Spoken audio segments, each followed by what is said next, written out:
o mundo está a 85 segundos de seu fim do mundo, de acordo com o relógio do juízo final, que foi anunciado na última terça-feira. O relógio existe desde 1947, que foi uma iniciativa do Boletim dos Cientistas Atômicos. Esse relógio é o quê? Ele é usado para avaliar ameaças à existência do planeta e medir simbolicamente o risco de extinção. Desde a sua criação, esse relógio nunca esteve tão perto da meia-noite. E os motivos são o desmantelamento dos mecanismos de controle dos armamentos nucleares, políticas nacionalistas mais agressivas das grandes potências, inclusive aí dos Estados Unidos, a falta de regulação da inteligência artificial, o aquecimento global, além de ameaças biológicas, chamado como espelho da vida.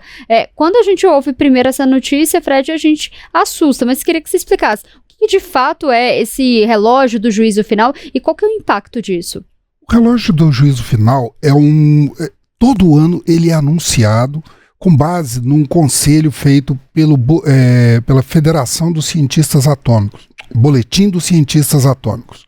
Essa organização também é dos anos 40, ela foi criada por cientistas como Albert Einstein e Robert Oppenheimer, né, que foi o pai da bomba atômica, além de outros cientistas e físicos da Universidade de Chicago, justamente pelo medo da proliferação dos armamentos nucleares, o que ele poderia causar no mundo.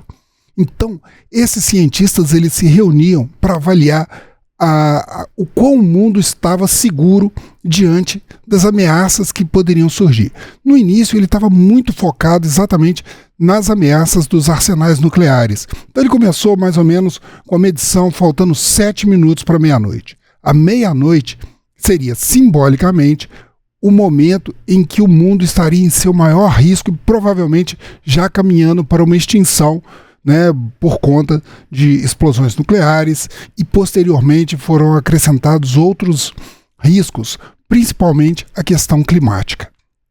Ao longo dos anos, primeiro explicar, parece uma coisa assim aleatória, mas não é aleatório não. Como é que no primeiro momento vê assustador. O que é o relógio de juízo final? Qual que é o impacto? Para que serve de fato, né? Isso, não são pessoas que falam assim, não, nós estamos perto e fazer um alarmismo. Não, é um grupo de cientistas muito recomendados. Desse grupo eles se reúnem 2 a 3 vezes por ano.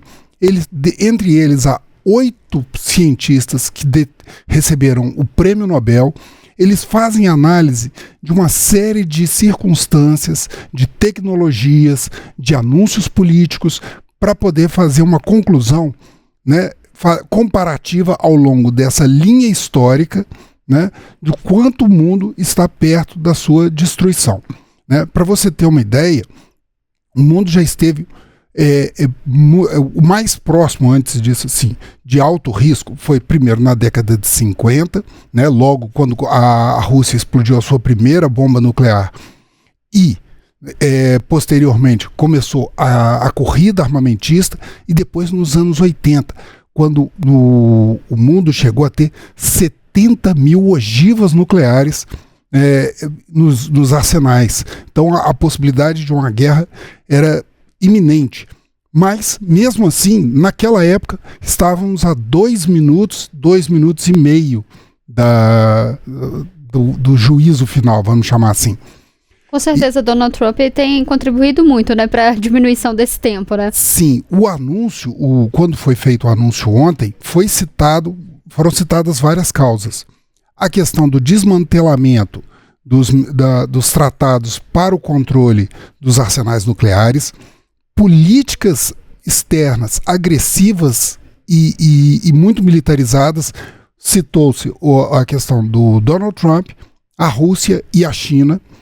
Citou-se também a questão do aquecimento global, a questão da falta de regulamentação e o uso ampliado da inteligência artificial e, por fim, a questão das ameaças biológicas. Né? Durante o anúncio, um dos representantes desse conselho que eu falei, que faz a análise dos riscos, ele fez uma declaração que foi gravada e foi apresentada. Vamos ouvir Daniel Rhodes. Em vez de acatarem esse alerta, os países se tornaram ainda mais agressivos, hostis e nacionalistas. Os conflitos se intensificaram em 2025 com operações militares envolvendo estados com armas nucleares. O último tratado que regulamenta os estoques de armas nucleares entre Washington e Moscou expira na próxima semana. Pela primeira vez em mais de meio século, não haverá nada que impeça uma corrida armamentista nuclear descontrolada. Atualmente, nós temos 12 mil ogivas nucleares em mais ou menos 10 potências nucleares em todo o mundo, né? Elas estão espalhadas a vários... dessas, em torno de 10 mil, 3 mil estão prontas para uso. Nós temos um mapa que mostra, da Federação dos Cientistas Americanos, que mostra a situação de como estão esses arsenais. O maior arsenal ainda é da Rússia, seguido pelos Estados Unidos, e a China com 600, sendo que a Rússia e a China estão em ampliação e outras potências com menor número de ogivas também estão fazendo o crescimento, como por exemplo o Reino Unido, a França, o Paquistão e a Índia, né? Sem falar na Coreia do Norte. Esse daí você ainda tem, no último ano nós tivemos conflitos entre duas potências nucleares, como a Índia e o Paquistão, por conta da Caxemira, e tivemos os Estados Unidos, que é uma potência nuclear, bombardeando instalações nucleares do Irã. Então, isso gerou um aumento das tensões. Além disso, o boletim cita também essa questão de países tomando políticas externas cada vez mais agressivas, né, e cada vez mais autoritárias e buscando o nacionalismo e não a estrutura de uma estabilidade global.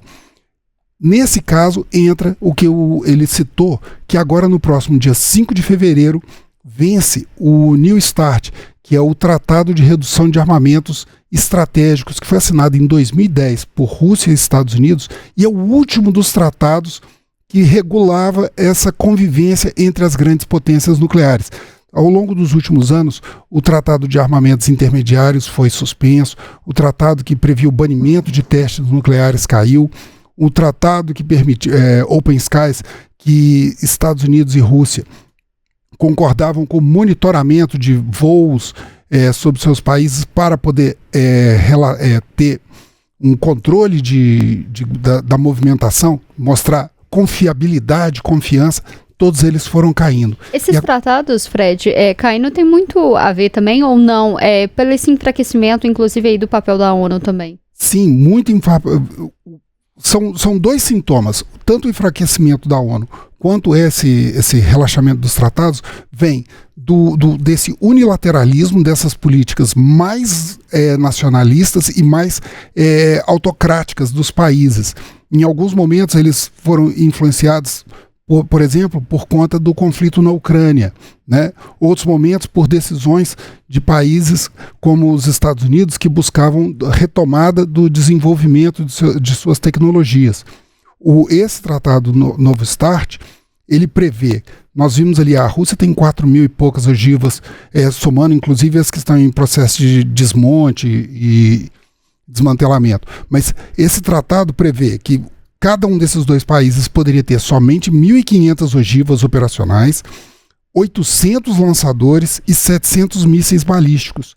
Sem ele, você pode aumentar o número de lançadores, aumentar o número de mísseis, aumentar o número o número de ogivas, sem qualquer prestar conta um para o outro. E gera uma nova corrida que é bastante complicada nesse momento. Nós estamos vendo cada país tentando expandir suas áreas de influência, expandir a sua hegemonia na ordem global. Então, gera uma situação complicada. E aí entra um segundo problema que foi alertado pelo boletim. Boa parte desses países estão utilizando a inteligência artificial de forma não regulamentada, inclusive para automatizar seus sistemas de defesa. Então, a falta de regulamentação nos deixa refém de uma situação que é exatamente o risco de alucinação da inteligência artificial. O que é a alucinação da inteligência artificial? é quando ela, alimentada por uma série de informações que ou são conflitantes, ou não necessariamente verdadeiras, ou o prompt não foi devidamente formatado, ela começa a dar respostas que não são lógicas, racionais ou até mesmo perigosas. Então, isso daí, aplicado para o sistema de defesa num mundo sem regulação, sem tratados para poder evitar o conflito nuclear, aumenta exponencialmente o risco de um conflito. Sem falar também que a inteligência artificial está sendo utilizada também em outras áreas críticas estratégicas, áreas de segurança, de informação, de tecnologia, e não podemos descartar também o risco da desinformação. A gente vai continuar acompanhando, né, todas essas questões, mas aí tem uma questão, bactérias espelhos também, né, o Fred entra nessa questão. Vida em espelho, perdão, o que seria? Isso vem das ameaças, é um outro conjunto de ameaça que o boletim alerta. O primeiro, que já vem de algum tempo, que é o aquecimento global, e o segundo é o que se chama das ameaças biológicas. Quando nós tivemos a pandemia do Covid, ficou muito patente para as pessoas exatamente esse risco que a gente sofre das grandes pandemias, das ameaças médicas. Em 2024, um grupo de 38 cientistas de 9 países publicou na revista Science um alerta sobre essa pesquisa da vida espelho. Vida espelho, o que é? É a capacidade de você sintetizar em laboratório de forma química moléculas que espelham outras moléculas dentro de um conceito da biologia que foi desenvolvido em 1848 pelo Pasteur, né, das vacinas, que é a quiralidade. Por exemplo, espelho, a nossa mão esquerda e a nossa mão direita são diferentes e elas se opõem de certa forma. Estou simplificando ao máximo o conceito, mas então o que é?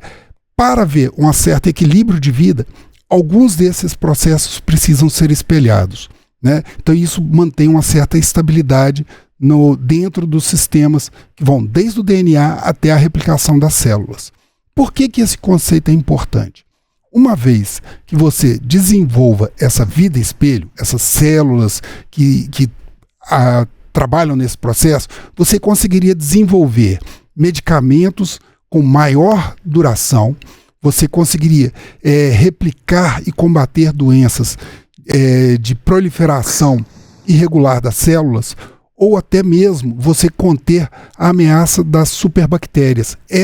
Então, foi se investindo pesadamente na constituição dessas células e bactérias espelho. O problema vem, e foi alertado por esses cientistas, é que elas podem se autorreplicar e criar situações em que ela assuma um controle e comece a se autorreproduzir. A ameaça pode levar a, por exemplo, doenças e infecções generalizadas que o corpo reconheceria uma vez que essas células são espelho, não existe, elas poderiam entrar no próprio corpo humano e não ser rejeitadas pelo nosso sistema imunológico, e ela poderia provocar grandes infecções, inclusive sepse, né? Ou seja, você entraria num colapso de todo o seu sistema, e não só para os seres humanos, para plantas, animais e por aí vai. E a possibilidade desse descontrole é que esses cientistas alertaram no artigo de 2024, e o boletim agora com o relógio do juízo final também fez o alerta. Falou assim, existe atualmente essa vida espelho?